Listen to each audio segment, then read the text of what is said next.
SIR की preparation कर रहे हो या डीबीटी जेआरएफ की प्रिपरेशन कर रहे हो या फिर किसी भी कॉम्पिटिटिव एग्जाम की प्रिपरेशन कर रहे हो और आपने जो है वो सिलेबस को एनालाइज कर लिया और उसके बाद एक बहुत ही अच्छा सा बहुत ही डिटेल्ड जो है वो आपने टाइम टेबल बना लिया है, very colourful, very nice. But होता क्या है कि आप उसको 2-4 दिन तो फॉलो करते हो और उसके बाद आप उसको फॉलो करना बंद कर देते हो और आपको होने लगता है स्ट्रेस। तो ये जो है ना पढ़ने का बहुत ही गलत तरीका है। वैसे टाइम टेबल जो है वो छोटे बच्चों के लिए तो काम कर जाता है, जिनके ऊपर उतना मतलब पढ़ाई जो उनकी होती है वो अलग टाइप की होती है कि हाँ एक पैटर्न है उसके हिसाब से पढ़ लो। लेकिन जो बड़े लोग हैं जो इस किसी कॉम्पिटिटिव एग्जाम की तैयारी कर रहे हैं, सीएसआईआर की कर रहे हैं, डीबीटी की कर रहे हैं, तो उनके लिए एक अलग स्ट्रैटेजी होती है। तो इंस्टेड ऑफ डूइंग और making a time table and studying according to that, you have to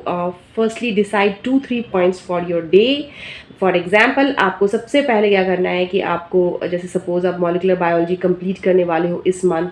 तो आपको ना वीक में कितने चैप्टर्स उसके ख़त्म हो जाने चाहिए, कितने कंप्लीट करना है वो डिसाइड कर लो और उसके हिसाब से पर डे का, सपोज आपको आज डीएनए रेप्लिकेशन पढ़ना है और उसके कुछ क्वेश्चन सॉल्व करने हैं, तो इस हिसाब से आपका 2 से 3 टास्क डिसाइडेड है। अब जब 2 से 3 टास्क डिसाइडेड है ना, तो बस आप उसके ऊपर लग जाओ कि चाहे मैं कुछ भी करूँ, I have to complete it. और देखो टाइम खुद ब खुद निकल के आएगा, क्योंकि आपने अपने आप को ना एक कमिटमेंट दे दी है कि मुझे जो है ये 2 चीज़ें कंप्लीट करनी है, उसके अलावा मुझे जो चाहिए मैं कर सकता हूँ। और अगर आप साइंस के अकॉर्डिंग भी देखो तो ये एक साइंटिफिक बेसिस भी है कि जो आपका ब्रेन होता है, जो ह्यूमन ब्रेन है ना, उसको एक रिजिड शेड्यूल पसंद नहीं है। उसको अगर आप ऐसा मतलब टास्क के लिए लगा दोगे ना, तो वो पूरा एफर्ट आप लगा रहे हो, आपका ब्रेन भी आपके साथ लगा रहा है, आप डेफिनेटली आप उस काम को कर लोगे और आपकी प्रिपरेशन बहुत ही अच्छी होगी।